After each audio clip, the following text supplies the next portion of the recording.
Kisah uang 150 juta. Sebelum pulang kantor, seorang suami menelpon istrinya, "Sayang, alhamdulillah, bonus akhir tahun dari perusahaan sudah turun berjumlah 150 juta, kata sang suami. Di ujung telepon, sang istri tentu saja mengungkapkan rasa syukurnya. "Alhamdulillah, semoga barokah ya, Mas."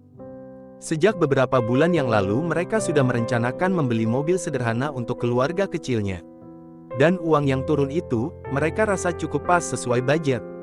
Namun dalam perjalanan pulang, sang suami ditelepon oleh ibunya di kampung. "Nak, kamu ada tabungan? Tadi ada orang datang ke rumah. Ternyata almarhum ayahmu punya hutang ke dia cukup besar, sebesar 50 juta.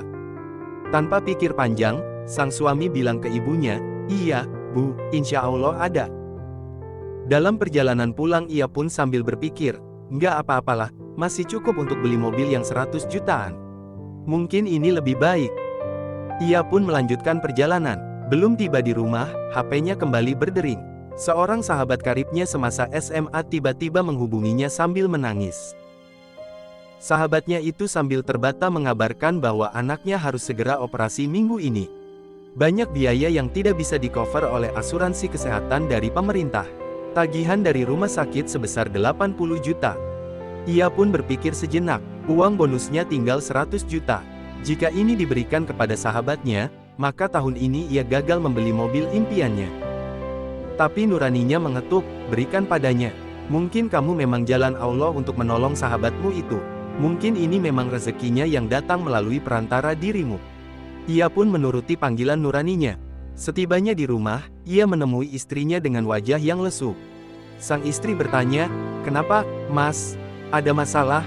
Nggak seperti biasanya pulang kantor murung gini?" Sang suami mengambil napas panjang, "Tadi ibu di kampung telepon, butuh 50 juta untuk bayar utang almarhum bapak. Nggak lama, sahabat Mas juga telepon, butuh 80 juta untuk operasi anaknya. Uang kita tinggal 20 juta. Maaf ya, tahun ini kita nggak jadi beli mobil dulu." Sang istri pun tersenyum, "Aduh, Mas, kirain ada masalah apaan? Mas, uang kita yang sebenarnya bukan yang 20 juta itu, tapi yang 130 juta. Uang yang kita infakkan kepada orang tua kita, kepada sahabat kita, itulah harta kita yang sesungguhnya. Yang akan kita bawa menghadap Allah, yang tidak mungkin bisa hilang jika kita ikhlas.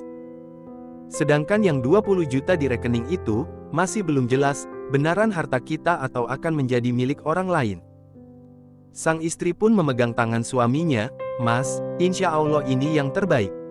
Bisa jadi jika kita beli mobil saat ini, justru menjadi keburukan bagi kita.